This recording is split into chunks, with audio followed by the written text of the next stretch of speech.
காரைக்கால் மாவட்டத்தில் உள்ள கால்நடைத்துறை மருத்துவமனைகளில் மருத்துவர்கள் மற்றும் மருத்துவ உதவியாளர்கள் பற்றாக்குறையை கண்டித்து அகில இந்திய விவசாயி சங்கம் சார்பில் 50க்கும் மேற்பட்ட விவசாயிகள் மாடுகளோடு நூதனமாக ஊர்வலமாக சென்று காரைக்கால் கால்நடைத்துறை இயக்குநர் அலுவலகத்தை முற்றுகையிட்டு போராட்டத்தில் ஈடுபட்டதால் பரபரப்பு ஏற்பட்டது. அப்பொழுது உடனடியாக கால்நடைத்துறை மருத்துவமனைகளில் மருத்துவர்கள் மற்றும் மருத்துவ உதவியாளர்களை நிரப்ப வேண்டும் உள்ளிட்ட பல்வேறு கோரிக்கைகளை வலியுறுத்தி புதுச்சேரி அரசுக்கு எதிராக கண்டன கோஷங்களை எழுப்பி கண்டன ஆர்ப்பாட்டத்தில் ஈடுபட்டனர்.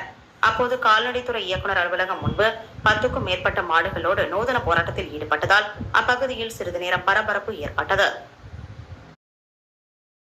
காரைக்கால் கால்நடை மருத்துவமனையில் மருத்துவர்கள் பற்றாக்குறையை கண்டித்து அகில இந்திய விவசாயி சங்கம் சார்பில் 50க்கும் மேற்பட்ட விவசாயிகள் மாடுகளோடு பேரணியாக சென்று கால்நடைத்துறை இயக்குநர் அலுவலகத்தை முற்றுகையிட்டனர்.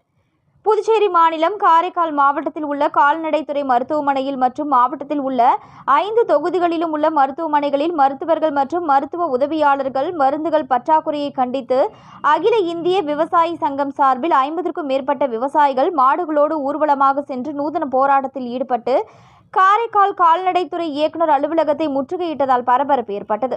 அப்பொழுது உடனடியாக கால்நடைத்துறை மருத்துவமனைகளில் மருத்துவர்கள் மற்றும் மருத்துவ உதவியாளர்களை நிரப்ப வேண்டும், கால்நடைகளுக்கு தேவையான மருந்துகள் உள்ளிட்ட பல்வேறு கோரிக்கைகளை வலியுறுத்தி புதுச்சேரி அரசுக்கு எதிராக கண்டன கோஷங்களை எழுப்பி கண்டன ஆர்ப்பாட்டத்தில் ஈடுபட்டனர். அப்பொழுது கால்நடைத்துறை இயக்குநர் அலுவலகம் முன்பு 10 மாடுகளோடு நூதன போராட்டத்தில் ஈடுபட்டதால் அப்பகுதியில் சிறிது நேரம் பரபரப்பு ஏற்பட்டது. மீண்டும் இன்றைய முக்கிய செய்திகள்.